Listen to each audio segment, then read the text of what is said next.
There we go. There we go. Merry Christmas, Movie House. Merry Christmas, Bedford Falls. Merry Christmas, Mr. Potter. Hey, how's everybody? Who do we got in here? We got a lot of people in here. Hello to Jumpin' General, Riptide O'Leary, Brady, and Chad, and Ryan, and Matt, and David, and Brady again. Brady, you get hello twice. Hello, Peter Ang and Stargrave.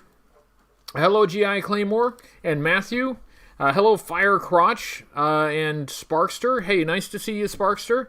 Beach76, hello. And Jenna. Hey, it's nice to see you in here, Jenna. Hello, Jeffrey Ball and Riptide O'Leary. And Daniel and Draws and Mike and MCDJ ACDC and Josiah and Zathras and Matthew. I think I may have said Matthew already, but hello again. Hello, hello, Khalid. Well, I really need these. My eyes are crap now. I can't see anything. Hello, Blake. And Brycey and Figure Six Pack and yeah, everybody. I think I got everybody. Nice to see you all. Welcome and Merry Holidays and Happy Christmas and whatnot. Yeah, so this is the last live stream before Christmas. There will be some more videos before Christmas, but this is the last live stream. So this is my chance to say happy holidays to everyone. So hello and happy holidays. Hello, Travis. David Frost, how do you do? Hello, Skydro Walker and Firefly and Jason. Oh, Cyclonus, I think I missed you. Hello, Cyclonus. All right, cool. Gang's all here. Excellent. Very nice. Very nice.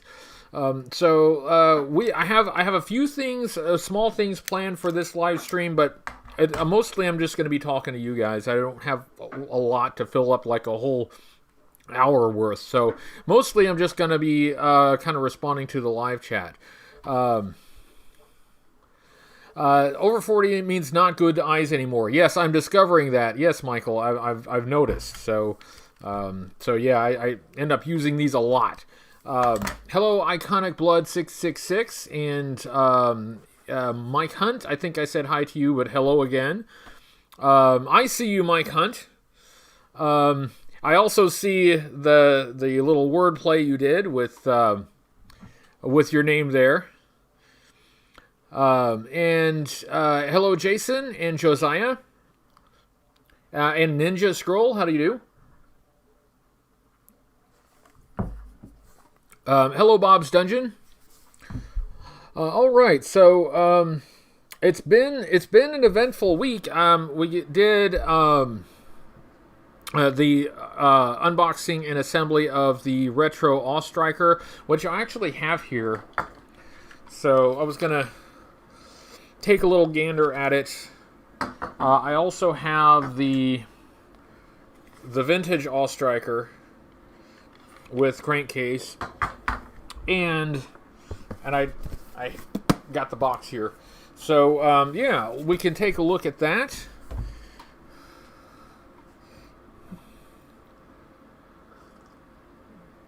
Yeah, it's not a show for children, so I can play along with Mike's joke. Not a problem.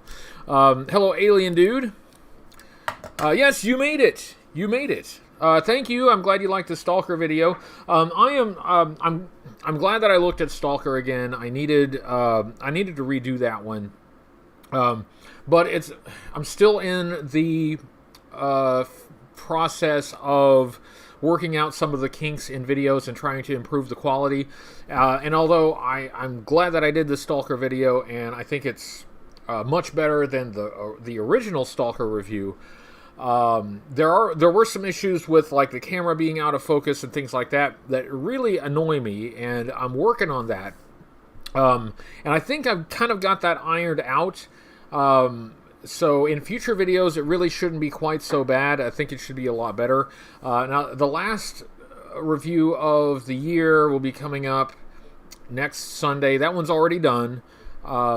I'm working on the first review of 2020, so that's so that's in the works. But I'm trying to pay closer attention to the camera work, the focus, the lighting, and the audio to make sure that everything looks and sounds good. I'm working on it. I'm working on it. Hello, hey Rob Irizarry, nice to see you.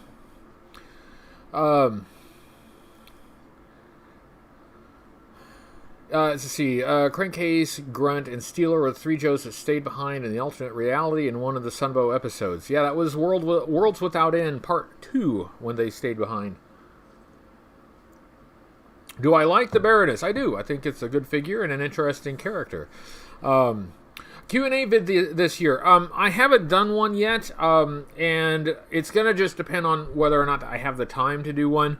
I'm trying to round out the videos for the year, and if I have time, I will do it, but it's going to be kind of tight because I'm getting short on time, and with the holidays coming up, the time is going to be even more tight. So I'm not 100% sure. I will try to do that, but I can't guarantee that at this time. I will do my best.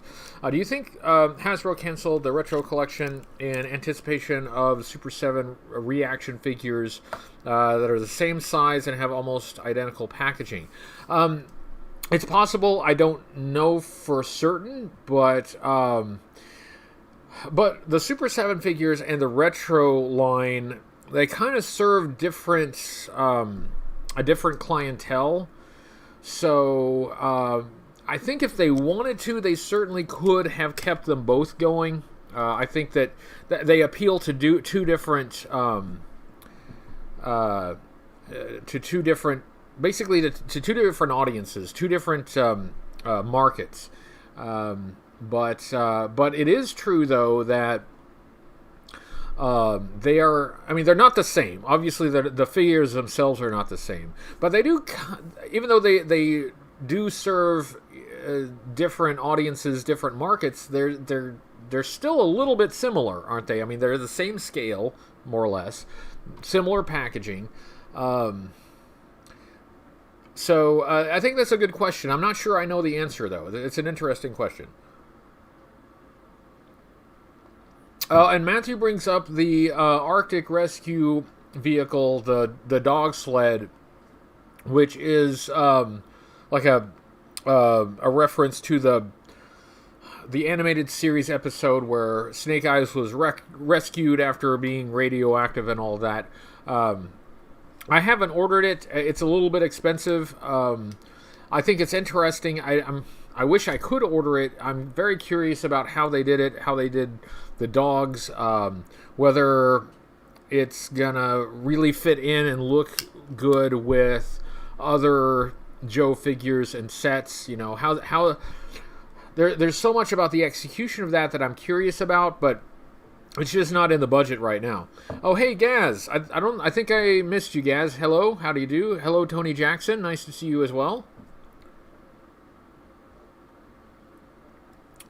Tony Jackson says, I think retro action is for people to put an action figure on their desk at work. Oh, hello. Thank you, Chad, for the super chat. It says, hey, where's the Christmas Sky Striker?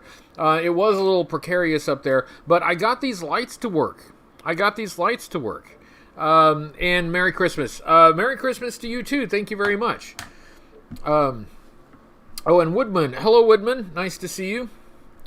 And I think I said hello to Draws. If not, hello. Hello to Burgess Meredith and Samantha Henry. Cobra Fa La La. Perfect. Yes, we're in that Christmas spirit. Yeah, $75 for the dog sled set. I am very curious about it, but it's just not something I can do right now.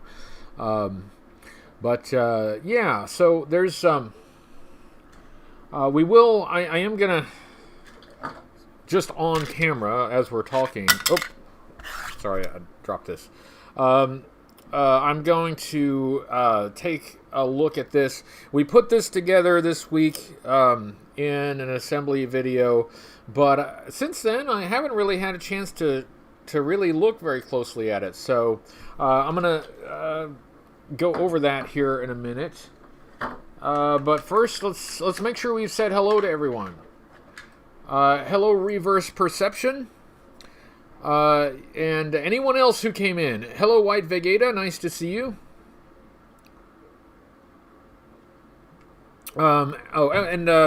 Rodimus 2733 sends a super chat. Merry Christmas and welcome back. Thank you. Merry Christmas to you and welcome and thank you for being here. Yeah, let's see. The real reason Retro is done is the O-ring line would be complete with it. That's not good business. Yeah. I am curious about whether or not the O-ring style Joes will expand and if they'll do more of those. There's kind of hinting at it. But I also know that Hasbro does not have a lot of the old vintage figure molds. So, I don't know. Hello, Rusty. Hello to you. And Sean Beckett, hello to you. EVGMZ, hello.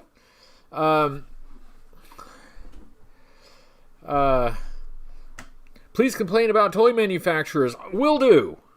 And how we can make toys better and cheaper.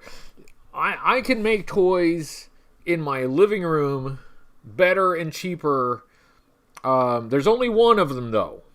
I can make one. It's really nice. Can't quite mass produce them, though. Randall Eastwood sends a super chat. Merry Christmas. Merry Christmas to you as well. Thank you so much. Hello, Ruby's Rambles. Just cleaned up your old Terradrome.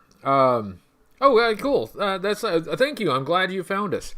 My Terradrome needs some cleaning up as well. Since I moved, my Terradrome has been partially disassembled because, bits fell off. And I've just never gone back and put it back together. And it needs a good cleaning as well.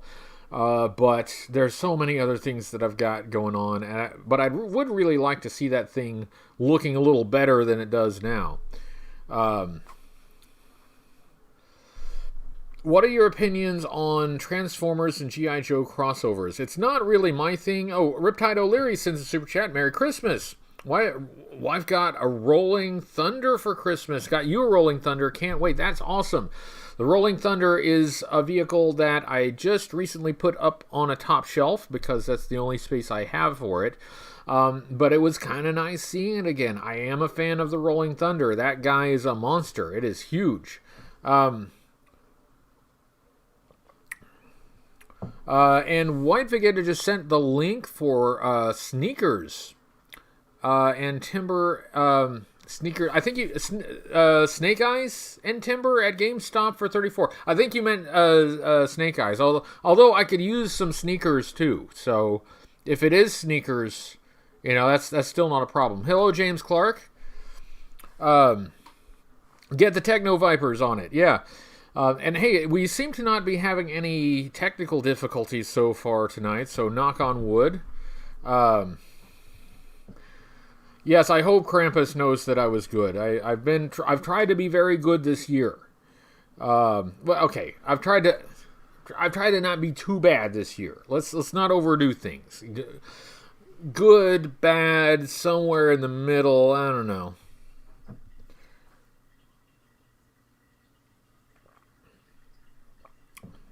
Let's see. Always loved I love Transformers and G.I. Joe, but never liked their crossovers. Yeah, the crossovers, I mean, some are better than others, but I mean, they don't really, in my opinion, it's not, I know that a lot of people really like, mixing their chocolate with their peanut butter, but G.I. Joe and Transformers have, to me, it is totally different. I don't know what you say. It's different. Obviously they're on different scales. That's kind of literal. But like the the battles, the stories, the oh, thank you for the super chat, Mike Layton. So good he sent. Yes, that's awesome. Thank you. So good he sent you money. Thank you, Mike. Thank you very much. But like the Transformers is like on more of a cosmic scale. And I think that's difficult to do with G.I. Joe. Even with G.I. Joe having like futuristic weapons and lasers and stuff like that, like a G.I. Joe person versus a Transformer is not an even match. So you have to find ways to kind of to kind of like fit them together so that somehow they need each other. And that's been done in a variety of ways, some better than others. So I just don't think it's needed. I like Transformers. Obviously, I like G.I. Joe more, but I like Transformers. But I think Transformers can be its own thing. Hello, Nonstop Pop. Nice to see you. Never really got the whole Transformers G.I. Joe crossover. Yeah, I'm kind of there. I don't need it. I can see why Hasbro would want to do it, though. I really do get that. I think doing a G.I. Joe Transformer crossovers now, like if they did one today, I think it would be mostly Transformers with a little bit of G.I. Joe. Because Transformers has had more success in recent years. They've had movies that have been profitable. They are more in the public conscience, so the focus would be on Transformers. White Vegeta sends a super chat. Thank you. Action Force Sergeant Slaughter in hand is awesome, and yes, Snake Eyes, not sneakers. I gotcha. My Action Force Sergeant Slaughter should be here tomorrow. And I am going to get that thing in front of a camera as soon as possible. And Intergalactic Classics sends a super chat. Thank you very much, Intergalactic Classics. Much appreciated. But yeah, just staying briefly on the topic of G.I. Joe and Transformers crossovers. I think if they did it now, it would be Transformers with G.I. Joe kind of playing second fiddle there. And I think that's just economics. Transformers in recent years has been more profitable, and so that's what they would focus on. And that's not, I just don't think G.I. Joe needs to ride Transformers' coattails. G.I. Joe has its own story to tell. And that's what they tried to do with Snake Eyes. They were not successful, unfortunately. I really was hoping they would be successful, and I was cautiously optimistic before the movie was released.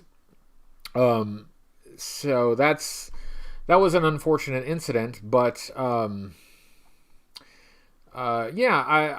I don't really want G.I. Joe to play second fiddle to Transformers, and I think that's what you would get if you had a G.I. Joe and Transformers crossover now.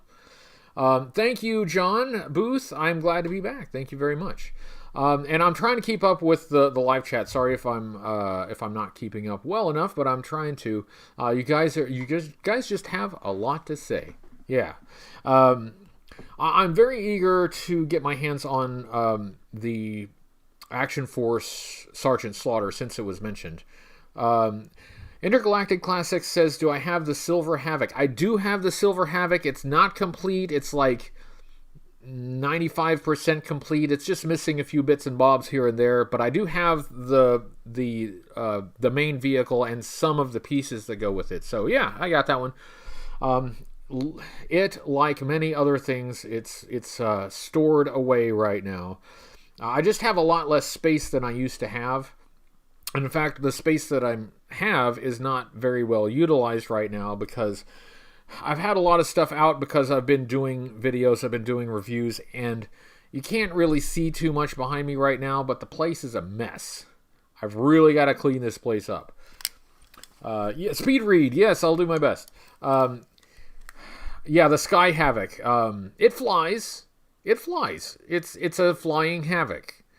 If you pick it up and, pretend that it's flying, it's flying. It has a flying car with it.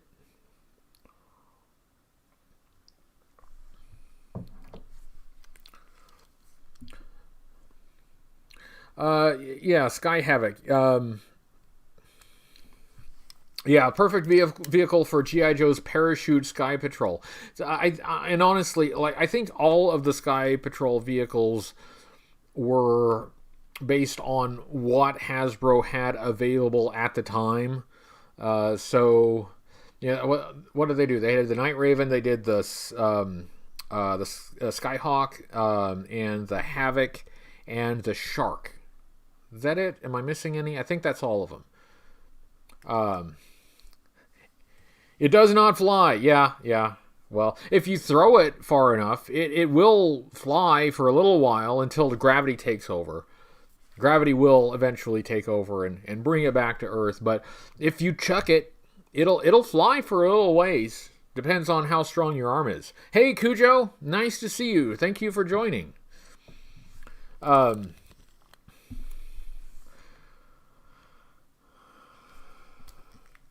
Not sure the reinvention tactic is working for G.I. Joe. I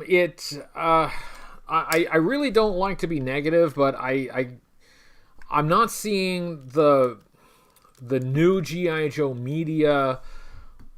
I mean, we haven't had a lot of it, but we're mainly talking about the movie, honestly. I mean, there were parts of the Snake Eyes movie that I did very much like, but regardless of whether or not I personally liked it or disliked it, I think the question as far as whether or not it will be a catalyst for more G.I. Joe is, did the general audience like it? You know, did it... and that, I mean, you can measure that to some degree in how it did at the box office, and unfortunately it didn't do very well. So, yeah, that's... I'm hoping that Hasbro will reset and try again. Hey, Danny Carter sends a super chat, 6-inch original 12 for 6-inch original 12 for 40th anniversary. So like you're saying, like classified series 6-inch scale of the original 12 or 13 Joes. I would like that. Some of them I think would be popular. I mean, we got Breaker, who's right over there off screen. And I think that, we got Snake Eyes, we got Scarlet already. And I think you would sell a fairly good number of like Stalker and Grunt figures. Grunt would be a good army builder, so I think a lot of people would pick up that. Where I think you would run into trouble doing like a set or like a wave of 6-inch figures of the 1982 characters would be that I think you would struggle selling like Short Fuse.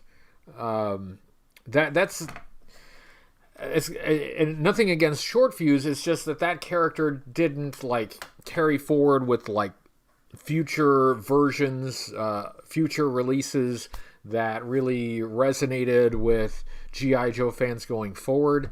What's another example? Maybe Zap, but I mean, I would like Zap. I would love a Zap action figure. How many Zap action figures would you sell? I'm not so sure. But I love the 82 lineup. So I would be very happy to get a 6-inch scale 1982 lineup to actually be able to stand the 6-inch 82 characters next to the original 82 figures. You know, take a look at them side by side. That would be really cool. The OG-13 could use some cool redesigns, kind of like Breaker. Yeah, I agree with that. If they did something like that, I think that would be a great opportunity to update some of their designs. And Robbie Rosari says Stalker was on the What's on Joe Mind leaked list. Yes, that is correct. So we should be getting a Stalker figure next year. I'm not sure exactly when next year. But see, this is why you should watch and listen to What's on Joe Mind. Because occasionally they have some insider information. Occasionally, they have sources that give, give the scoop, give some previews of things to come. And the selection that they leaked to us so far has turned out to be correct.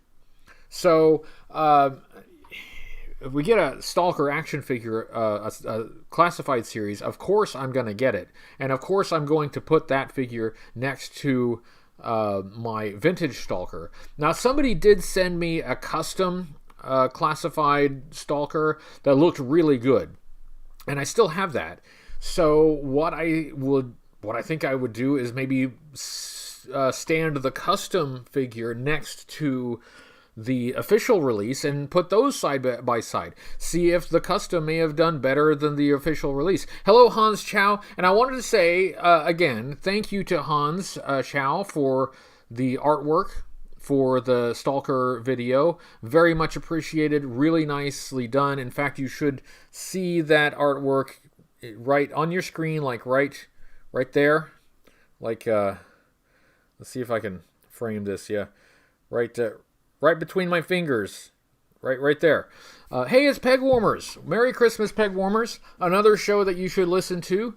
And I believe Peg Warmers has an episode coming up tomorrow. And if I remember the thumbnail correctly, it's the Rankin and Bass Rudolph figures. So that could be fun. It's the time of the year for it. Yeah, the 25th anniversary run had the Mobat and Steeler. Yeah, that is something that that I think is maybe worth speculating about, and that is like what vehicles might we expect in the classified series. I think they could do something as large as the Vamp. Doing something the size of the His Tank, even though the His Tank is not that much larger than the Vamp, it's enough larger that it would be considerably more expensive. So I would love to see a classified His Tank. I think that would be difficult, though. That probably would be a deluxe item. But I mean, so far we've gotten motorcycles, and I think that, that's kind of the speed that we're going to be. Clicking like is half the battle. Oh, speaking of half the battle, nice segue there. Nice segue. Oh, RJ says a Fang. A Fang would be good. I think a Fang would be very nice. And thanks, Erdio21, for the super chat. Thank you very much, and happy holidays, sir. Speaking of half the battle, today is Tuesday. Tuesday is the day we get a new episode of Half the Battle from Timmer. And this week, his episode covered the last episode of the original 1983 G.I. Joe animated series. The 83 animated series, the subtitle for that series is just A Real American Hero. It's often referred to as the mass device, which makes a bit more sense to me because calling the miniseries A Real American Hero when the toy line is G.I. Joe A Real American Hero makes it a little confusing as to like what specifically you're talking about. But if you refer to it as the mass device, then everybody's like, okay, now I know what you're talking about. So that was Timber's episode. And let's see, Chewing Bubblegum, G.I. Joe movies always had... I lost it. The worst, most uninspired, unknowledgeable, and unemployed writers. I don't think that... it depends on what you're referring to. If you're talking about the live-action movies, I know that the 2000... what year was it? 2009? The Rise of Cobra movie. That did occur during a writer's strike. And I think the movie is a bit worse off for that reason. If you're talking about the 87 animated movie, that counts as a G.I. Joe movie.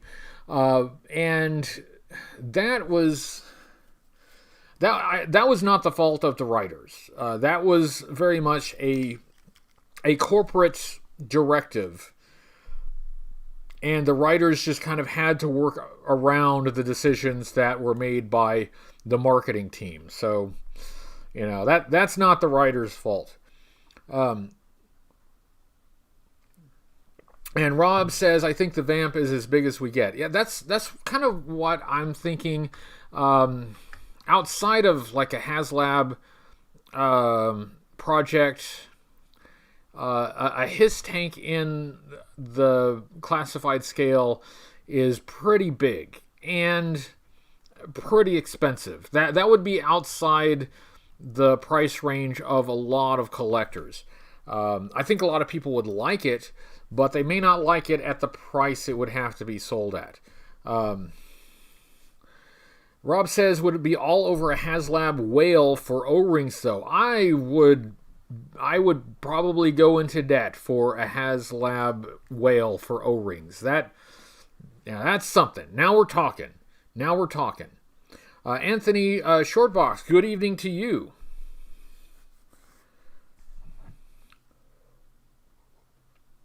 Hey, it's What's on Joe Mind.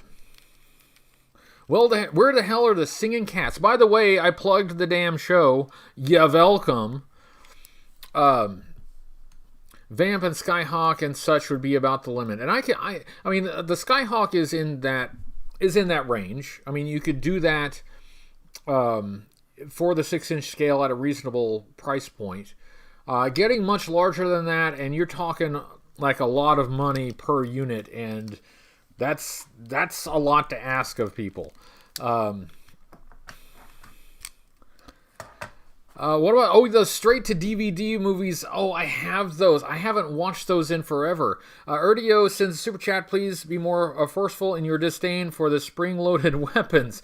We know you can't stand them. Don't hold back. The spring-loaded weapons, I've had to accept the fact that like a lot of people did like the spring-loaded weapons. So, I'm trying to make some lemonade out of lemons, okay? I'm trying to make some lemonade. And I have enjoyed shooting at Dr. Mindbender. So there is that, There is, so I'm getting something positive out of it. I get the very satisfying spring and click sound when that plastic missile hits that plastic figure and knocks it over. That's very satisfying. Where I think that it gets a little bit ridiculous. Okay, not a little bit, a lot ridiculous is when you attach a big missile launcher to the side of a helmet. I'm talking about Mace here.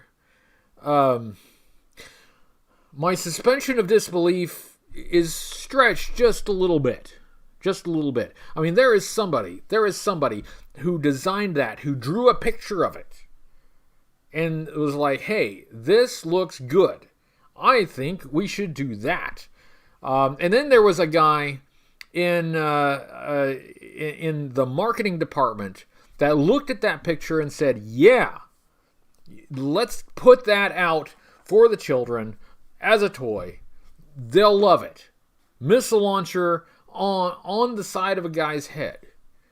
Why not? I mean, you can have those hats with the beer cans on them. You seen the beer can hats with the straws? I mean, to me, I guess the missile launcher helmet is just an extension of the beer can hat. It's more or less the same thing, right?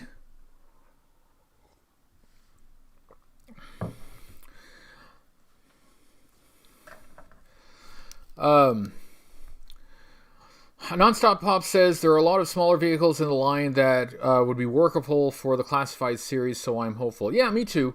And this is actually, I think, a good thing to think about. So, in the original Vintage series, plan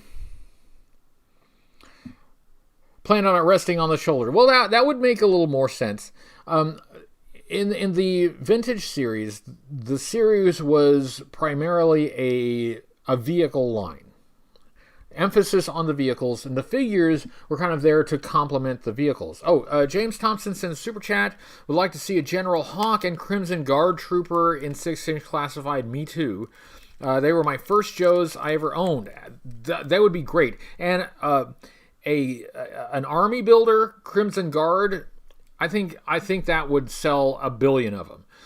Chad Kimmel sends a super chat. Could you make a compilation video of every shot taken at Dr. Mindbender? I've actually been thinking about that. If I can find all of the clips, I may do that. I gotta remember which videos I did, but if I can put that all together, I would like to. I would try to. So the Vintage series was primarily a vehicle series. But as time goes by, you're doing figures in a different scale now, and they're more expensive, they're larger, and so kind of as by necessity, it has to be a figure-focused series. You can't do the vehicle-focused series like you did before. It's just not feasible to do that. But this is where I think that back in the 80s and 90s, the development of the characters becomes really important, because even though vehicles are fun to play with and became part of our play battles and all that, ultimately you form connections to characters, and the writing for those characters, in the animated series, the voice acting for those characters, the file cards, all of these things that contributed to the characters, that's what ultimately you remember and you bring forward and you have real connections with. So we're able to get a figure-focused series now because people grew to care about those characters back then. So yeah, that's I think it works. Let's see. You should be able to find all the videos with Mindbender getting shot by checking HCC788.com. Yeah, and figures from certain years. Yes, that is true. I do need to update the website, though. I'm a little bit behind on that. But I think all of the reviews that I've done, I think up to the end of last year, should all be there. So yeah, you should be able to figure it out, I think. Or I should be able to figure it out. C64 took forever to load. Hey, are you actually watching this on a Commodore 64? How is that even possible? Yes, a Commodore 64 would take forever to load YouTube. Wow. I am impressed.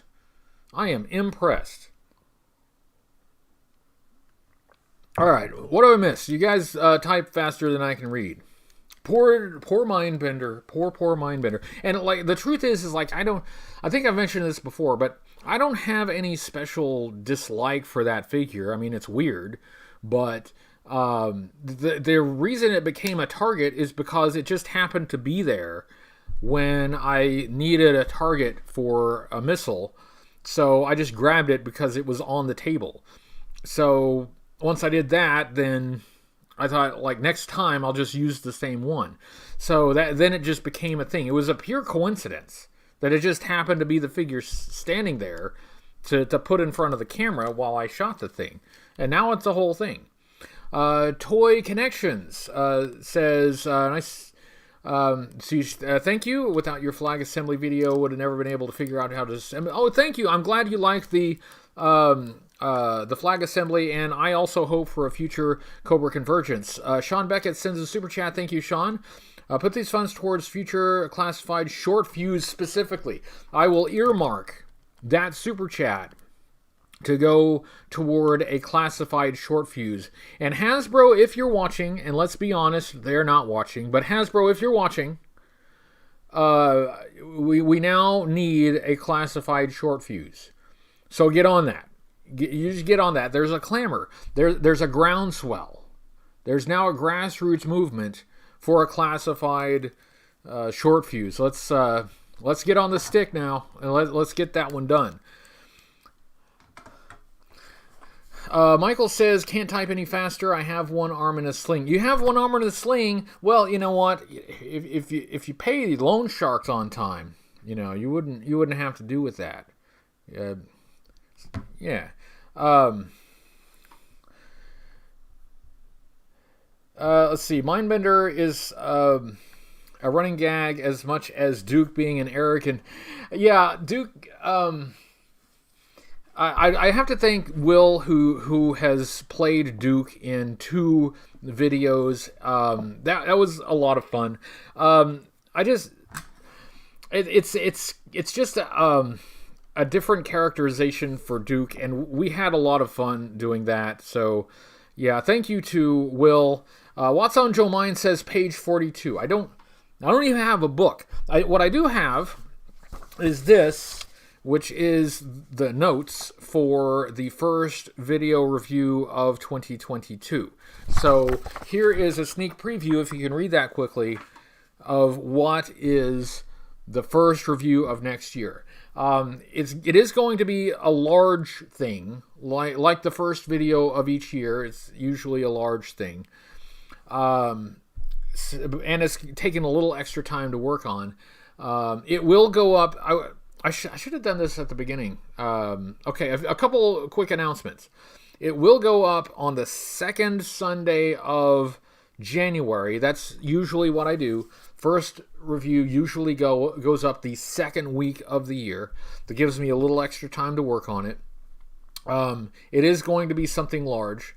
Also, I don't like to do too much self-promotion. Obviously, I do some self-promotion, but I try to keep that to a minimum. But if I may do a tiny bit of self-promotion, on Patreon, at one point I had more than 100 patrons on Patreon. Then I stopped making stuff, and I shut down the Patreon. So, you know, that kind of diminished, as it should. But I'm back, and I'm slowly starting to get more patrons. I have added a new goal for Patreon. If I can get back to 100 patrons, I will start doing regular reviews of the animated series. The animated series I really haven't touched very much. It's been more of a reference in the media section in reviews, but I think it would be fun to do actual reviews of the episodes. Now, Timmer has a lot of that covered. Timmer has already done a lot of the animated series episodes, so, I mean, you have a source for that. And Timmer, I love Timmer's videos. I'll have to see if I can bring something else to it, just some other perspective. But I think it would be fun. I'm doing the comic book, and I'm getting back to the comic book. But, yeah, I think it would be fun to review the animated series. So if I can get the Patreon back to where it was, then we will look at that. For those who don't know, right now, what I'm doing here, this YouTube channel, is my income. So I'm greatly appreciative of everyone who is on Patreon. You do not have to be on Patreon for me to appreciate you. I'm just glad that you're here. I'm glad that you're watching, and I'm glad you're a part of this community and discussion. If you are inclined to help, there is something that we will do if we can get that back up to where it once was before I took a year-long hiatus. So thank you, Peg Warmers. I enjoy doing the comic book reviews. We're getting to an era in the comic book series that I really like. The real Aaron Collins sends a super chat. If you get a chance to do reviews on Cobra's African American / Black agents like Lieutenant Claymore or Tombstone. Yeah, yes, I can do that. That is something that I would like to do. Particularly Tombstone is modern, and I don't think I have it, but I think I can get it. And that kind of fits with something that somebody else mentioned last week, in that they would like for me to look at more modern, like 25th anniversary style, modern era 4-inch figures. So I've been thinking about that too, and I haven't quite figured out how to work that in, but that is something that I could do as part of, part of that. I think that would fit pretty well. And if I'm not mistaken, Lieutenant Claymore was part of the animated series. So if I can do the animated series, then I can talk about that character. So, so anyway, the end of self-promotion. Hello, Oren Pax 0430. Thank you for your support, and thank you for jumping on. Hello, Brushstroke. I don't think I saw you there. Hello and welcome. Flint is all over the Revenge of Cobra too much, really. But didn't Duke get captured again? G.I. Joe has to have a backup leader, because, every other Wednesday, Duke is getting captured. Duke spends as much time in Cobra jail as he does his own headquarters.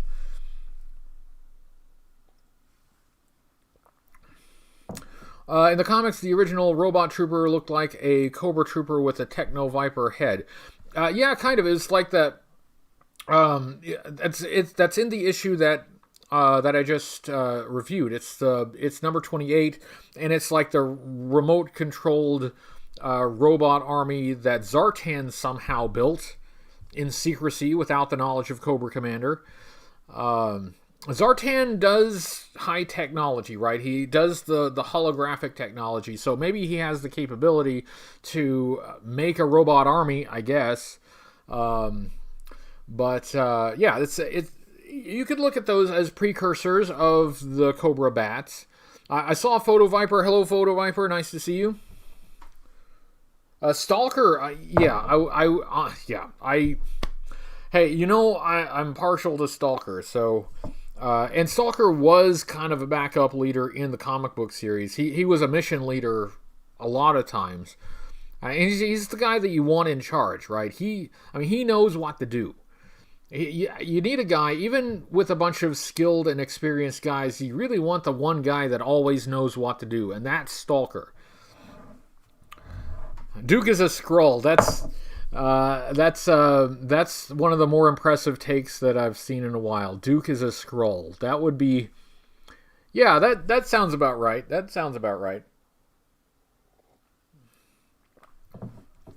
Aaron Collins has both Tombstone and Lieutenant Claymore. Cool. Any thoughts on the Diamond Select Snake Eyes and Destro PVC figures? I don't have them, and they're not in my budget, so it's one of those things that I think would be cool to have, but it's not essential, especially right now, where my space is limited, and I need to acquire a few more vintage pieces in order to review them.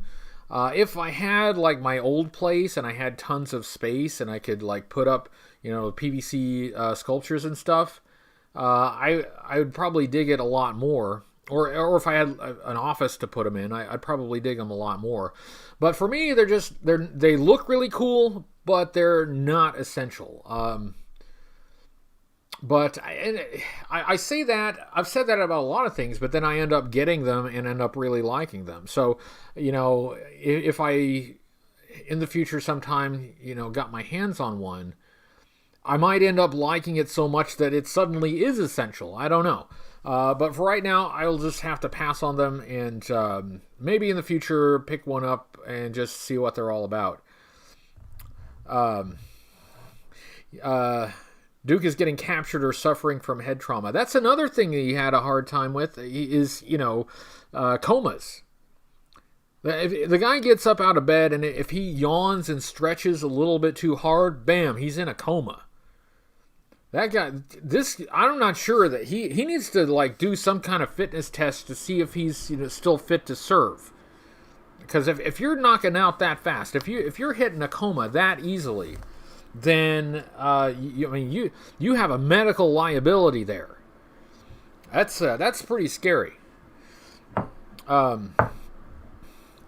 Anyway, so what else you guys saying? What else was I gonna do? Oh yeah, I was gonna briefly, and not to interrupt. Tony says in the cartoon it's Hawk, Duke, Flint, then Beachhead. Yeah, for the chain of command in G.I. Joe, which has nothing to do with their actual rank, but that was the pecking order in the animated series, and Beachhead had just been introduced, so he was like a new character, and all of a sudden he is like fourth in command. Cobra is a Hydra construct. Kyle, that's somewhat true, because my understanding is that when they came up with the idea of Cobra, in the Marvel creative meeting, the idea was to have a Hydra-like organization with a different name, and it's different. It's not exactly like Hydra, but it does borrow a lot from Hydra, and I mean, Marvel was just needing bad guys. They just needed some bad guys, so they just pulled something out of an orifice. And then ran with that, and then they developed it, and Cobra became more developed and kind of more coherent over the years, kind of grew into its own character. But, especially starting out, I mean, I think the idea did kind of originate with Hydra. I think it was kind of a modified Hydra for the G.I. Joe line. Cobra Island just got back home from work. Welcome back home. Take it easy. Kick your shoes off. Grab yourself a beverage of choice. Maybe some popcorn, whatever you please. Just relax. Welcome home. Welcome home. He may have worse luck than Jink. You've got to be talking about Duke. Duke's luck is a bit of a problem. Anyway, yeah. So I do like this this retro series All Striker.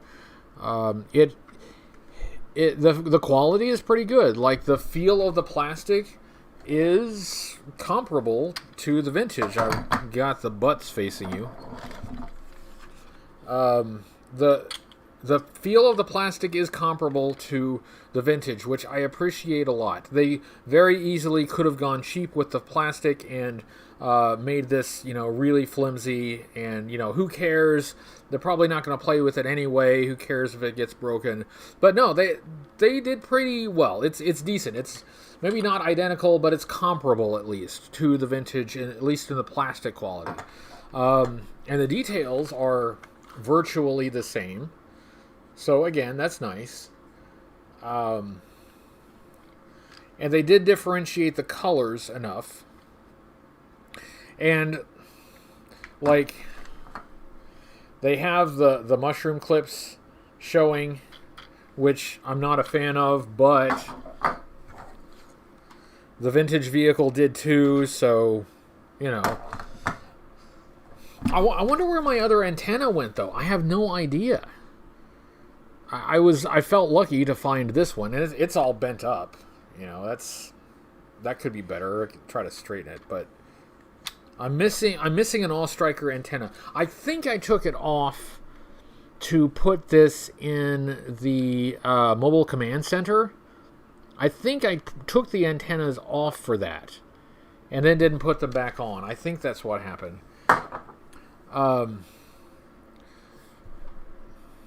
If they took more of an MCU approach to the Joe movies, I agree with that, Matt. I think that's what they were trying to do, to a degree, but you have to start, like, your first movie starting out has to be a banger, right? It has to be, hey, it's Joe Motion Videos 82. Hey, I'm sorry I missed you. Thank you for being here. Nice to see you, Byron. Thank you for joining.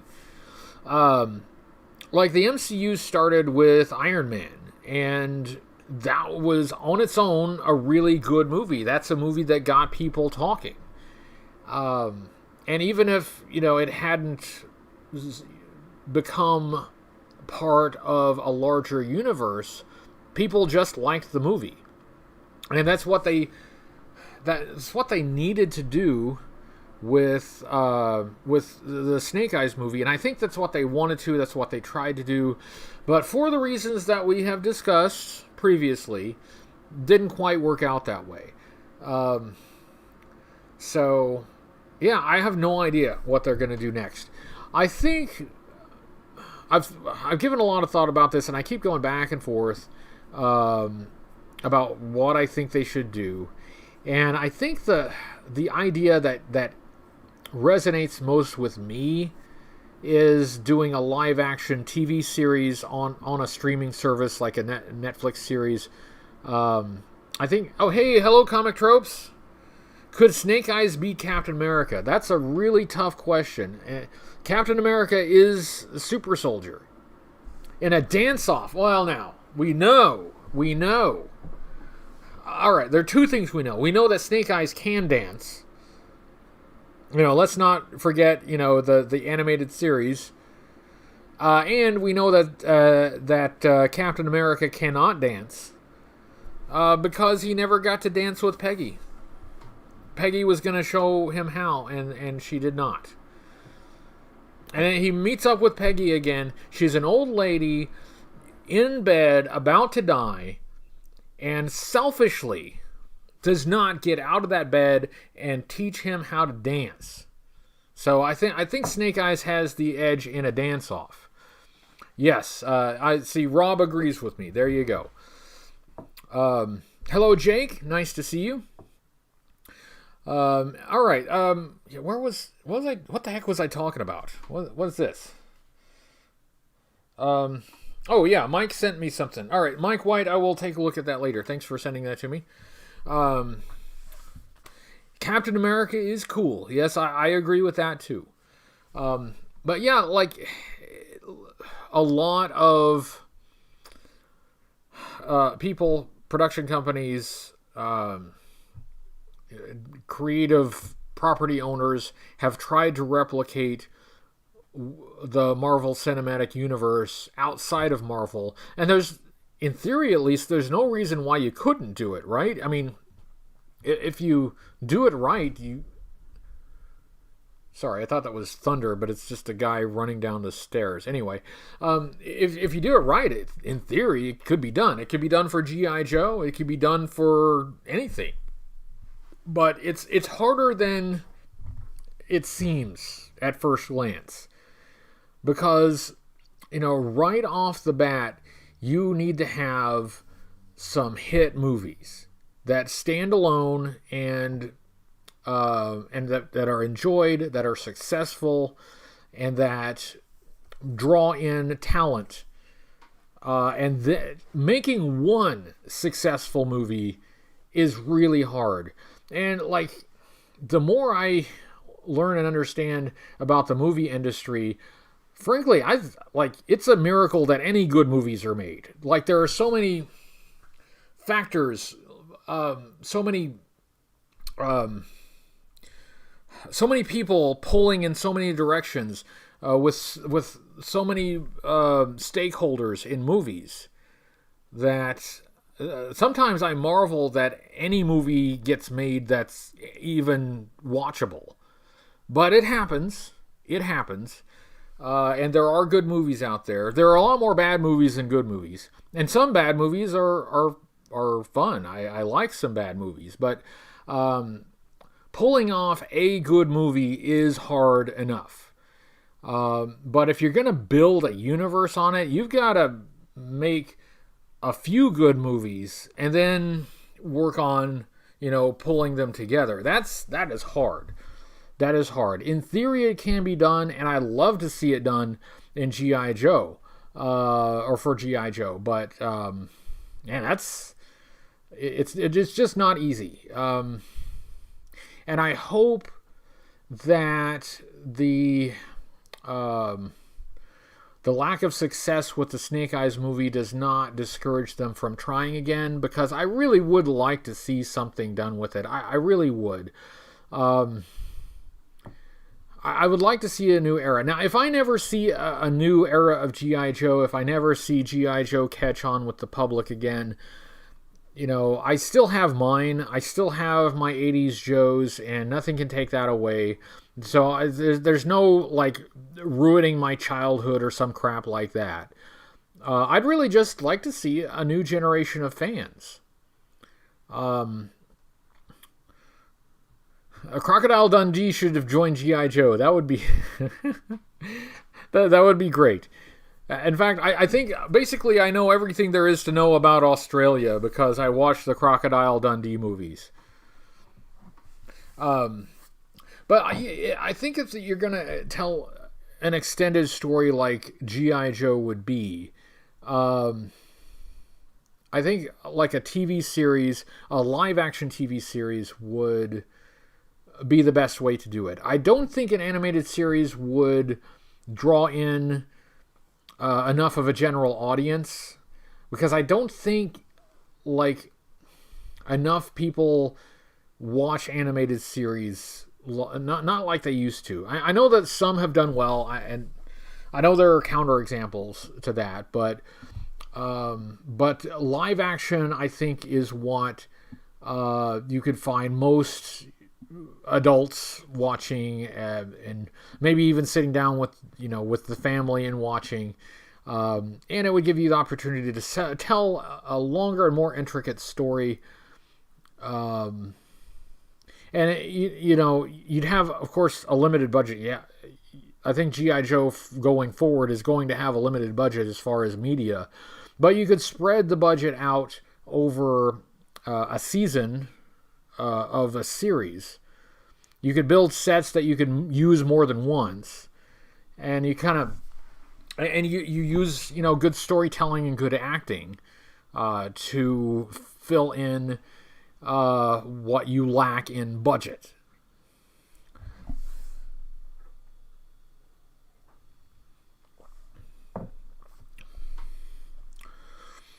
Let's see. Fast and Furious / Ocean 11 is the way to go with G.I. Joe movie. Introduced a bunch of characters, give them all something specific to do. I think with an ensemble movie, I think that works.